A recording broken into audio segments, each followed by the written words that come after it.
दोस्तों, अभी जो मैं जजमेंट बताने वाला हूं, ये जजमेंट आप सभी को देखना चाहिए। चाहे आप 376 के फॉल्स मामले में फंसे हैं, चाहे आप किडनैपिंग के फॉल्स मामले में फंसे हैं, चाहे आप पॉक्सो के फॉल्स मामले में फंसे हैं और चाहे आप फॉल्स मैट्रिमोनियल केसेस से जूझ रहे हैं। बहुत सारे लोगों का एक प्रश्न होता है कि सर, क्या कभी ऐसा होता है कि लड़की को जेल हुई हो फॉल्स केस करने के लिए? जी हां, ऐसा होता है। एक रिसेंट अभी जजमेंट आया है, जिस जजमेंट के अंतर्गत लड़की को जेल हुई, वो भी थोड़ी बहुत नहीं, 4.5 साल की जेल हुई झूठा केस करने के लिए।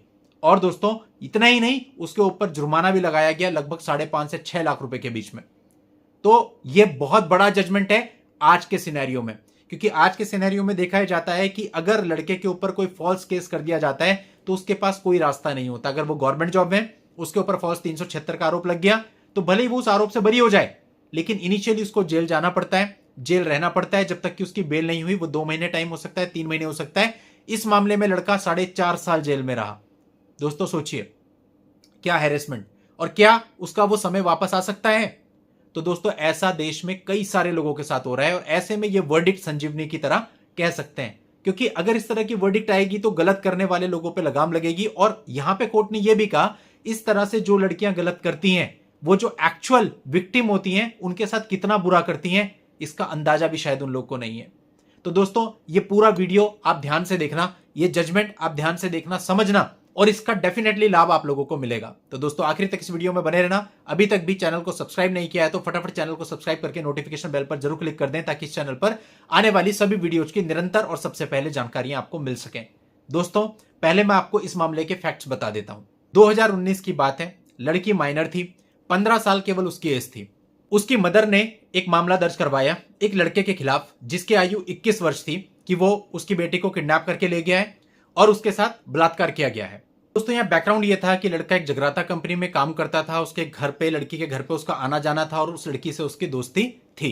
अब लड़की ने इसमें यह आरोप लगाया कि लड़के ने उसको ड्रग दे दिया, उसके बाद वो उसे अपने साथ ले गया दिल्ली और वहां पे एक रूम में ले जाकर के उसके साथ रेप किया। अब दोस्तों, लड़के की अरेस्टिंग हुई और उसको जेल में भेज दिया गया। और उसके बाद ट्रायल जब शुरू हुआ तो ट्रायल शुरू होने पर लड़की ने यह बयान दिया कि उसका किडनैप नहीं किया गया था, उसका रेप भी नहीं किया गया था, उसने अंडर प्रेशर ये सारी चीजें लिखवाई थी। अब दोस्तों, ऐसे में वो जो लड़का है वो टिल डेट तक 4.5 साल तक जेल में भुगत चुका था। क्या आप सोचिए, उस लड़के की जो समय 21 साल थी, आज 25 साढ़े 25 साल होगी, तो उसके 4.5 साल वो जो उसके करियर के थे, जिसमें वो कुछ बनता, जिसमें वो कुछ करता, वो जो बर्बाद हुए, क्या उसकी रिकवरी किसी भी तरह हो सकती है? इस तरह के मामले बहुत ज्यादा बढ़ चुके हैं। अब दोस्तों, कई बार जो रियल विक्टिम होती है उनको भी गलत निगाहों से देखा जाता है कि कहीं इन्होंने भी झूठा केस ही दर्ज ना किया हो। दोस्तों, इन सब चीजों के चलते इसी बीच में ये एक बहुत इंपॉर्टेंट जजमेंट बरेली से आया है। बरेली उत्तर प्रदेश एडिशनल डिस्ट्रिक्ट जज साहब ने यह आदेश किया। जब ये पूरा मामला चला, ये सारी चीजें ट्रायल में सामने आई, तो जो लड़की थी जिसने ये काम किया, गलत एविडेंस दिए, उसको सजा की गई। और उसको सजा उतनी ही की गई जितने टाइम वो लड़का जेल में रह चुका है, यानी लगभग 4.5 साल की सजा दी गई। यह सजा उस लड़की को अंडर सेक्शन 195 आईपीसी में दी गई है। और उस लड़के का जो टाइम वेस्ट हुआ, जो टाइम चुरा लिया गया, उसके लिए 5.88 लाख रुपए जुर्माना भी उस लड़की पर लगाया गया है। और ये कंडीशन रखी गई है कि अगर वो जुर्माना नहीं भरती है तो 6 माह की सजा अतिरिक्त भुगतनी पड़ेगी। कोर्ट की मैं इसमें आपको कुछ स्टेटमेंट्स भी बता देता हूं। Victims have to suffer due to the actions of such women. This is very serious situation for the society. It is objectionable to use the court and police as a medium to achieve one's objective.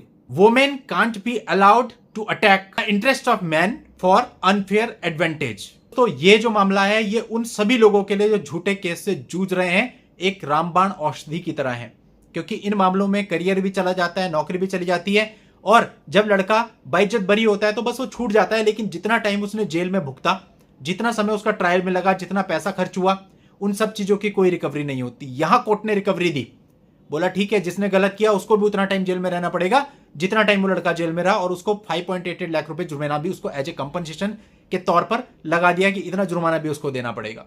तो दोस्तों, आप में से अधिकतर लोग जो इस तरह से मामलों से जूझ रहे हैं वो कहेंगे कि यह है जस्टिस।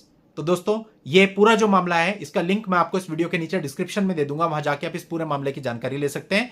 आज के इस वीडियो में इतना ही। नेक्स्ट वीडियो में नई जानकारी के साथ मैं आपसे फिर मिलता हूं। तब तक के लिए goodbye and thank you for watching. Take care.